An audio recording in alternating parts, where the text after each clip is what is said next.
నమస్కారం గురుగారు. జై శ్రీమన్నారాయణ. గురుగారు, వివాహ యోగం గురించి అయితే మనం మాట్లాడుతూ వస్తున్నాం, ఒక్కొక్క రాశికి సంబంధించి, అది కూడా గురుడి సంచారం వల్ల.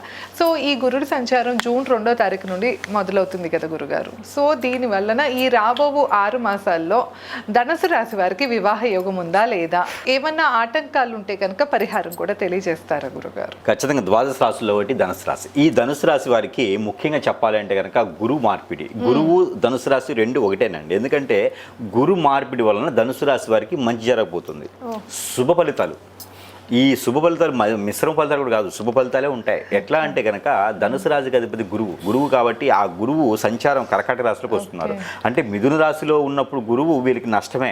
జాబులు వెసులుబాట్లు ఉండవు, పెళ్ళైనా కూడా ఖచ్చితంగా విడిపోతారండి. అది కాక వీళ్ళకి అర్ధాష్టమ శని కూడా ఉంది కదా గురుగారు ధనుసు రాశికి. ఉన్నా కూడా శని భగవాన్ యొక్క అశుభ దృష్టి అనేది వేరే వేరే పనుల మీద, ఆరోగ్య క్షీణించడమా, అనుకున్న పనులు ముందుకు వెళ్ళలేకపోవటమా, శని భగవాన్ అది చేస్తూ ఉంటాడు. కానీ మీనరాశిలో శని వీళ్ళకి అంత పెద్దగా బాధించదు, ఏదో రకంగా వెళ్ళిపోతూ ఉంటారు. కానీ కొత్త అవకాశాలు రావు వీళ్ళకి.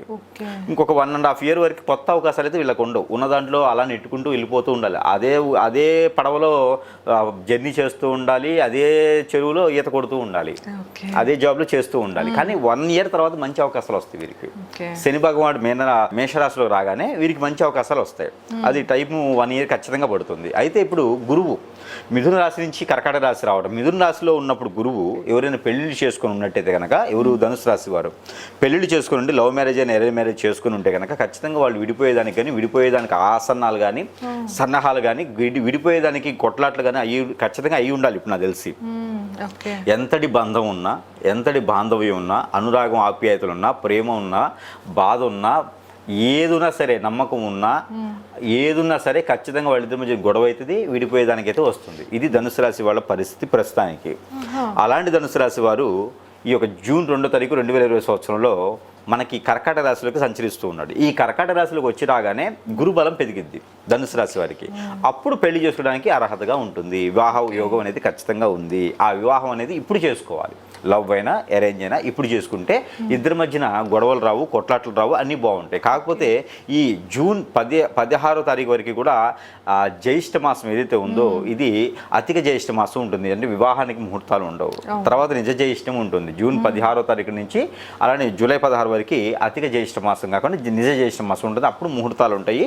అయితే ఒక్కసారి కూడా పెళ్లి కాని వారు ఎవరైనా ఉంటే కనుక, ఎవరు ధనుసు రాశి వారు ఉంటే కనుక, వారు ఖచ్చితంగా మంచి సంబంధం కుదిరితే పెళ్లి కూడా చేసుకునేటువంటి యోగ్యత కూడా ఉంటుంది. సంసారం బాగుంటుంది. పిల్లలు కూడా పుట్టేదానికి ఎక్కువ అవకాశాలు అయితే కనపడుతూ ఉన్నాయి, వెంటనే పిల్లలు పుట్టేదానికి.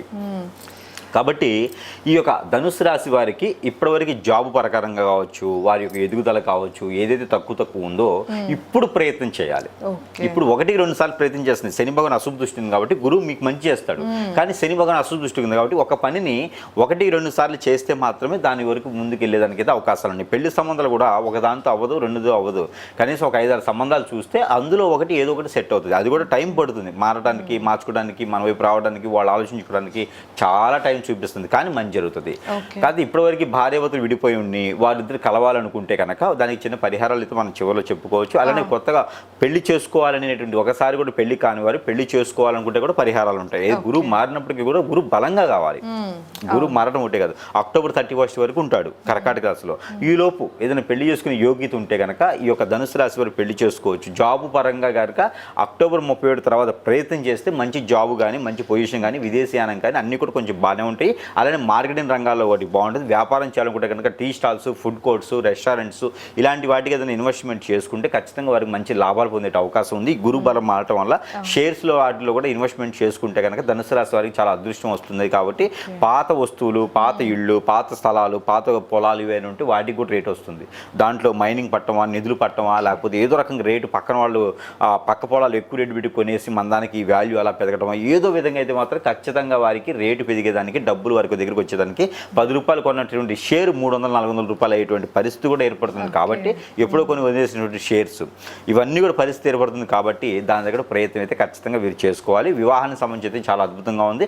ఎవరైనా వీరికి సంబంధించినటువంటి బాధ్యత, ఇదిగో ఈ పని చేయాలని బాధ్యత వీరికి అప్పచెప్తే కనుక ఆ బాధ్యత నిర్వర్తించే దానిలో కూడా వారు మంచి నైపుణ్యం పొంది పేరు ప్రఖ్యాత వచ్చేదానికి కనపడుతూ ఉంది. అలానే వీరి దగ్గరికి ఎవరు వచ్చినా సహాయం పొంది, ఎవరు వచ్చినా కూడా సహాయం వీరు ఎంతవరకు చేయగలుగుతారు అంతవరకు చేయాలి. అప్పులు తెచ్చి సహాయం చేస్తే చేస్తే వీరు మళ్ళీ అది తీర్చడానికి మాత్రం ఖచ్చితంగా ఇబ్బంది పడేటువంటి యోచన అయితే కనపడుతుంది కాబట్టి దానికి ప్రికాషన్స్ అయితే ఖచ్చితంగా తీసుకోవాలి. ఇక వీరికి ధనుసు రాశి, ఈ ధనుసు రాశి వారికి ఏ వివాహం అంటే ఏ రాశిలో ఉన్న వారికితో వివాహం చేసుకుంటే బాగుంటుందో మనం గ్రహించినట్టయితే కనుక మకర రాశి వాళ్ళని చేసుకోవచ్చు.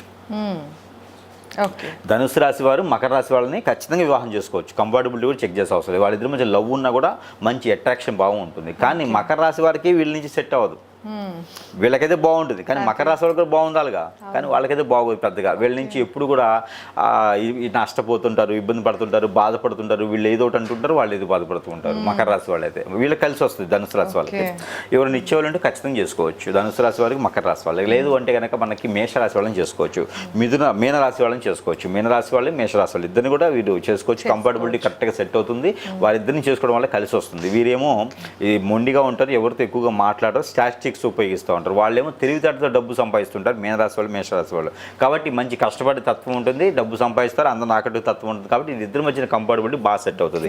ఇక మిథున రాశి వాళ్ళని చేసుకోవచ్చు. మిథున రాశి వాళ్ళని కూడా ఖచ్చితంగా వీళ్ళు పెళ్లి చేసుకుంటే కూడా అన్ని రకాలుగా యోగ్యత ఉంటుంది. ఇకపోతే సింహరాశి వాళ్ళని చేసుకోవచ్చు. సింహరాశి వాళ్ళతో చేసుకుంటే కూడా వీళ్ళకి మంచి కలిసి వస్తే అది చివరిగా వచ్చేసి తులారాశి వాళ్ళని. ఈ తులారాశి వాళ్ళని చేసుకుంటే ఏమైందంటే కనుక వీళ్ళేమో చెప్పి వెళ్ళాలి, చెప్పులు వేసుకోవాలి, ఆర్థికంగా ఉండాలి, మీరు ఇట్లా పవిత్రంగా ఉండాలని చెప్పేసి అని వీరుంటారు.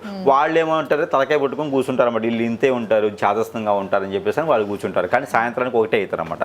కాబట్టి ధనుసు రాశి వాళ్ళు, తులారాశి వాళ్ళకి మంచి ఈక్వల్ అయినటువంటి మైండ్ సెట్, అలానే చదువు కానీ జాబ్ కానీ అన్ని కూడా ఈక్వల్గా ఉంటాయి వీళ్ళని. కాబట్టి ఈ రాశి వాళ్ళని పెళ్లి చేసుకోవచ్చు. ఇక పెళ్లి అవ్వట్లేదు, ఏం చాలా అర్థం కావట్లేదు అంటే వారి మీద ఏదైనా చెడుకురే జరిగిందేమో చూయించుకోవాలి. జాతక ప్రకారంగా అన్ని తెలియవు. ఏదైనా గురువు దగ్గరికి వెళ్తేనే మనకు కొన్ని విషయాలు కొన్ని ఏం జరిగిందో తెలుస్తూ ఉంటుంది కదా, ఆ విధంగా ముందుకెళ్ళొచ్చు. దాని దగ్గర పరిష్కార మార్గం ఖచ్చితంగా కావాలి. ఇక చిన్న లోపాలు ఉన్నాయి, నాకు సంపాదించుకుంటున్నాను, డబ్బు ఉంది, పెళ్లి మాత్రం అవ్వట్లేదు అని ఇంకేమైనా లోపాలు ఉన్నాయి అనుకుంటే కనుక ఖచ్చితంగా ఆ లోపాల దగ్గర పరిహారం అయితే మాత్రం చేసుకోవాలి. ఆ పరిహారం ఏంటంటే కనుక నవగ్రహాలు.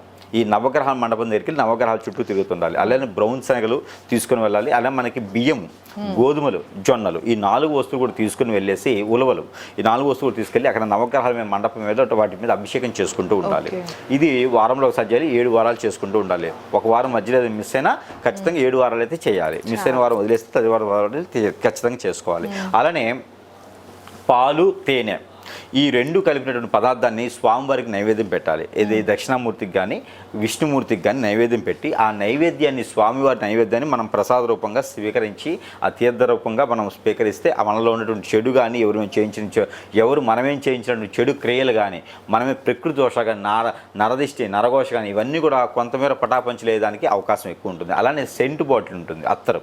ఈ అత్తరు తీసుకొచ్చి ఉదయించే సూర్యుడి వైపు ఒక 2 నిమిషాలు చూపించేసి ఆదివారం లేదా మంగళవారం రోజున ఆ సెంటుని ప్రతిరోజు కూడా బట్టలకు అప్లై చేసుకోవాలి. అలా చేసుకున్నట్టయితే కనుక గురు బలం అనేది ఎక్కువగా వీరికి వచ్చేటువంటి అవకాశాలు మెండుకు కనిపిస్తూ ఉంటాయి. అలానే ఫిష్ మనకి దొరికేటువంటి పచ్చడి షాపులో ఫిష్ దొరుకుతాయి. ఆ ఫిష్ని కొని నీళ్ళలో వదిలేయాలి, లేదా ఎక్వేరియం పెంచుకోవాలి. ఎక్వేరియం పెంచుకున్నా కూడా గురుబలం వీరికి ఎక్కువగా ఉంటుంది. అలానే తాబేలు ఉంటుంది కదా, ఆ తాబేలు కూడా వీరు పెంచుకోవచ్చు. అలా అని చెప్పేసి అని వీళ్ళు ఏదైనా స్మగ్లింగ్ చేయకూడదండి. ఏదైనా అమ్మే తాబేలు ఉంటే కొనుక్కొని పెంచుకోవచ్చు. అలా పెంచుకుంటే గురుబలం ఎక్కువగా ఉంటుంది. ఆ ఇంట్లో ఉన్న నెగిటివిటీ కూడా అంతా కూడా పటాపంచలేకపోతుంది. గురువు ఇంట్లో ఉన్నాడంటే ఎలాంటి నెగిటివిటీ రాదు. లక్ష్మీ అమ్మవారు మాత్రమే ఉంటారు గురువుతోను. తాబేలు బొమ్మ పెట్టుకుంటూ ఉంటారు కదా గురుగారు, అలా కూడా చాలా మంది బొమ్మలు, ప్రతిమలు, ఉంగరాలు పెట్టుకుంటూ ఉంటారు. పెట్టుకోవచ్చండి. ఇంకా అంతకన్నా ఆప్షన్ లేనప్పుడు అద్దెల్లోనూ, హాస్టల్లోనూ ఉంటూ ఉంటారు. ఎక్కడో విలేజ్లోనూ ఉంచి టౌన్లో ఉంటుంటారు బ్రతకడానికి చేసిన వాళ్ళు. వాళ్ళందరికీ కూడా మంచి జరగాలి, చెడు జరగకూడదు, ఏదో ఒక లోపం పోవాలి, పరిహారం కావాలంటే తాబేలు యొక్క ఫోటో కూడా మనం ఇంట్లో పెట్టుకోవచ్చు. దాని ద్వారా మంచి జరిగేదానికి ఇది ఎక్కువ ఉంటుంది. కానీ తాబేలు తలకాయ ఉంటుంది, దాని పై వైపు వచ్చేలా పెట్టుకోవాలి. ఉంగరమైనా ఫోటో పెట్టినా ఏం చేసినా సరే తాబేలు తలకాయ పై వైపు రావాలి, తొండం కింద వైపు రావాలి. ఈ టైప్లో మనం తాబేలు పెట్టుకుంటే కొంచెం మేర అదృష్టం అయితే కలిసి వస్తూ ఉంటుంది. ఇక ఇలాంటి పరిహారాలు చేసుకుని అయితే ఈ యొక్క ధనుసు రాశి వారు అదృష్టవంతులు అయితే అవ్వదు. విన్నారు కదా, ధనుసు రాశి వారికి సంబంధించిన వివాహ యోగం గురించి అయితే మనం తెలుసుకున్నాము. ఇంకా మీరు ఎవరైనా మీ పర్సనల్ చార్ట్ చూపించుకోవాలి, ఈ వివాహ గురించి ఇంకెన్ని విషయాలు తెలుసుకోవాలి అనుకుంటే కనుక స్క్రీన్ పైన స్క్రోల్ అయ్యే నెంబర్కి కాంటాక్ట్ అవ్వచ్చు. ధన్యవాదాలు.